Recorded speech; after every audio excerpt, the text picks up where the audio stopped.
In the middle of the garden, God planted two trees. One is the tree of life, and one is the tree of the knowledge of function and dysfunction is the Hebrew word. It is not good and evil. It is function and dysfunction. And we translated that to good and evil. I'm going to go somewhere with that. And so the snake comes and he says, hey, did God say you could eat of any tree in the garden? She says, well, yeah, except for that one, the knowledge of function and dysfunction. But anything else is good to go.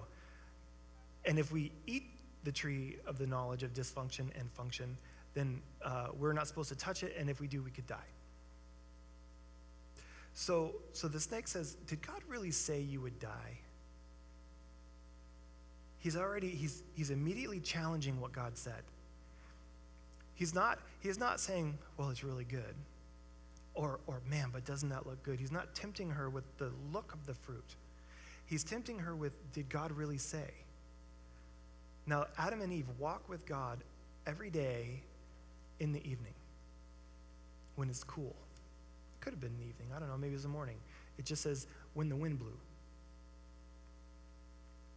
And he's challenging God, whose image and likeness that Adam and Eve were made in. And then he says, you'll not surely die, and God knows this. But if you eat this, you'll be like God, knowing function from dysfunction. And I can see this process. They clearly knew what God said. They know that he said, don't eat from this tree. But I can see this process of, well, I want to be like God. And possibly skipping right over, did God really say? But I also have to know that Adam and Eve were probably the most brilliant humans that ever lived, being back at the original point of creation. So I don't think that they missed that. But going forward, she said, okay, ultimately, and then grabbed the fruit, and with Adam, who was with her, they ate it, disobeying God. And immediately they knew that they were not wearing clothes, that they began to know the function and dysfunction, that knowledge of right and wrong, function and dysfunction. So as they moved on, they went and they sewed fig leaves, they put clothes on, they covered themselves because they felt shame, they felt uncovered. It wasn't that holy bliss that God created them to live in. It wasn't the perfection. We were never supposed to know guilt and shame. Ever. It was never within our being or creation to do that.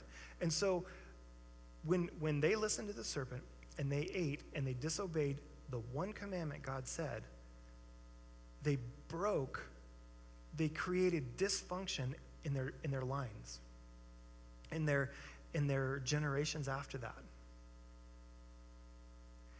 The function and dysfunction, it's interesting because it goes on, it's in several places in the Bible, but you've heard the scripture that says the sins will be visited on their children for the third and fourth generation, but righteousness will go for thousands of generations.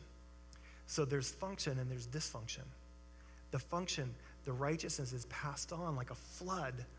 Dysfunction creates a break, if you will, like in that generator. If I pulled the gas tank off, it no longer functions. There's dysfunction, and no matter what happens to that generator, unless somebody brings that gas can and reattaches it, it cannot function properly.